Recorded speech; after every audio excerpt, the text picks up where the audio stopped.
हो सकता है, लेकिन भगवान के सामने बहाए आंसू नहीं। प्रेम का मतलब सिर्फ प्रेम नहीं होता, प्रेम का मतलब सम्मान और विश्वास होता है। वह सम्मान और विश्वास जो प्रेम से परे है। जब आप प्रभु के साथ जुड़ जाओगे तो आपकी परीक्षा आरंभ हो जाएगी। कुछ लोग इसे दुख समझते हैं तो कुछ लोग प्रभु की कृपा। छल, कपट, पाप का फल इसी धरती पर भोगना पड़ता है। याद रखना, समय किसी को क्षमा नहीं करता। सफलता का मतलब यह नहीं कि आपको किसी दूसरे से बेहतर बनना है, बल्कि सफलता का मतलब है जो आप अभी हैं उससे बेहतर बनना। वो कठिन परीक्षा लेता है मगर सहन करने की शक्ति भी देता है। आपकी जिंदगी में कुछ नहीं बदलेगा जब आप खुद को नहीं बदलेंगे। मुंह पर सच बोल देने और गुस्सा कर लेने वाले लोग उन लोगों से करोड़ों गुना बेहतर हैं जो आपके सामने कुछ और है और पीठ पीछे कुछ और है। किसी का दर्द समझने के लिए इंसान के अंदर का इंसान होना जरूरी है। कौवा कोयल की आवाज को दबा सकता है मगर खुद की आवाज मधुर नहीं बना सकता। उसी तरह निंदा करने वाला व्यक्ति एक सज्जन को बदनाम कर सकता है मगर वह खुद सज्जन नहीं बन सकता। अगर अकेलापन है तो उसे एक वरदान समझो, क्योंकि परमात्मा ने तुम्हें खुद में सुधार लाने का थोड़ा अधिक समय दे दिया है। अकेले रहने का आनंद सीख लो, क्योंकि कोई भी हमेशा के लिए आपके साथ नहीं रहेगा। वक्त की एक आदत बहुत अच्छी है, जैसा भी हो गुजर जाता है। कामयाब इंसान खुश रहे या ना रहे, खुश रहने वाला इंसान कामयाब जरूर हो जाता है। किसी का साथ होना ही सबसे ज्यादा कीमती हो जाए, वह रिश्ता जिंदगी का सबसे बड़ा हासिल होता है। जब सुखी हो तो भगवान को मत भूलना, और जब दुखी हो तो भगवान पर विश्वास रखना। उन्हें छोड़ देना उचित है जो आपके होने का मूल्य नहीं जानते हो। यदि जगत में प्रत्येक कार्य मनुष्य द्वारा संभव होता तो मेरा अस्तित्व ही नहीं होता। जहां से तुम्हारे रत्नों का अंत होता है वहीं से मेरा अर्थात ईश्वर का कार्य प्रारंभ होता है। बच्चा क्या खाएगा, क्या पिएगा, क्या पहनेगा, इसका ध्यान बच्चा नहीं उसकी मां रखती है। हमें क्या देना है, क्या नहीं देना है, स्वयं भगवान देखते हैं। झूठ और दिखावे की रफ्तार कितनी भी तेज हो, पर मंजिल तक केवल सच ही पहुंचता है। लोग रंग बदलते हैं, मुरली वाला वक्त बदल देता है। मन एक सुंदर सेवक और खतरनाक स्वामी है। मनुष्य को जीवन की चुनौतियों से भागना नहीं चाहिए, ना ही भाग्य और ईश्वर की इच्छा जैसे बहानों का प्रयोग करना चाहिए। शांत बने रहो जब तक तुम्हारा सही वक्त नहीं आ जाता। इंसान का सबसे अच्छा मित्र स्वयं की आत्मा और मन होता है, जो अच्छी बातों पर शाबाशी देता है और बुरी बातों पर झकझोरता है। खाली हाथ आए हैं, खाली हाथ ही जाओगे। आज जो तुम्हारा है कल किसी और का होगा, इसलिए तू जो कुछ भी करता है उसे भगवान को अर्पण करता चल। स्वास्थ्य सबसे बड़ा उपहार है, संतोष सबसे बड़ा धन है, वफादारी सबसे बड़ा संबंध है।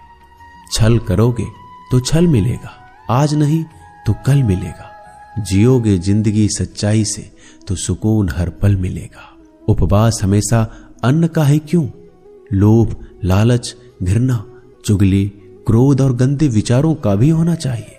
मन का संकल्प और शरीर का पराक्रम यदि किसी काम में पूरी तरह लगा दिया जाए तो सफलता अवश्य मिलती है।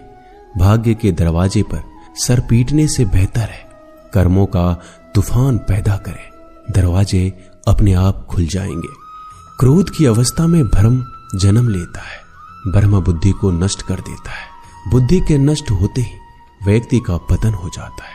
पानी मर्यादा छोड़े तो विनाश होता है, यदि वाणी मर्यादा छोड़े तो सर्वनाश होता है। किसी को धोखा देना एक कर्ज है जो आपको किसी और के हाथों एक दिन जरूर मिलेगा। कलयुग है, हमेशा तैयारी के साथ ही रहना। मौसम और इंसान कब बदल जाए इसका कोई भरोसा नहीं। भगवान कहते हैं तुम मेरी ओर देखोगे, मैं भी तुम्हारी ओर देखूंगा। तुम जिस भाव से मुझे याद करोगे उसी भाव से मैं तुम्हारे पास आऊंगा।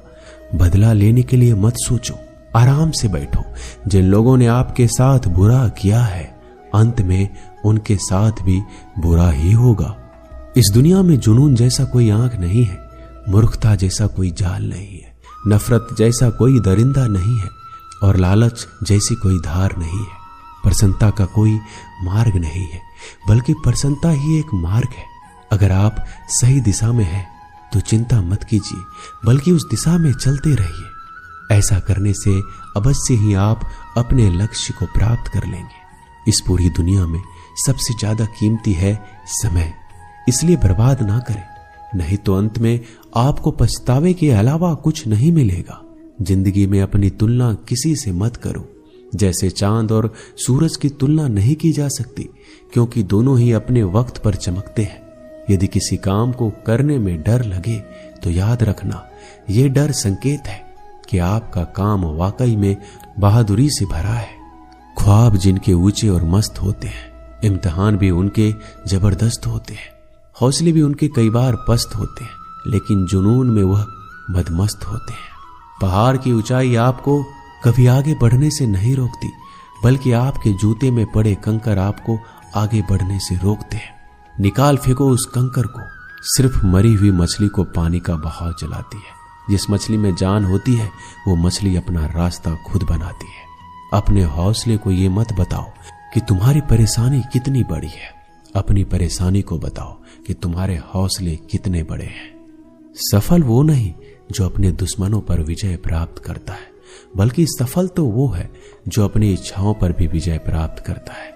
अगर केवल इसलिए आपने अपने सपनों पर काम करना बंद कर दिया है क्योंकि किसी को लगता है कि आप उसे नहीं कर सकते, तो वो आपका सपना नहीं है, वो बस आपकी एक छोटी सी इच्छा है।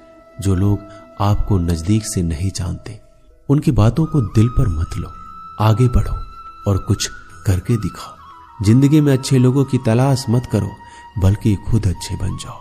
आपसे मिलकर शायद किसी की तलाश पूरी हो जाए।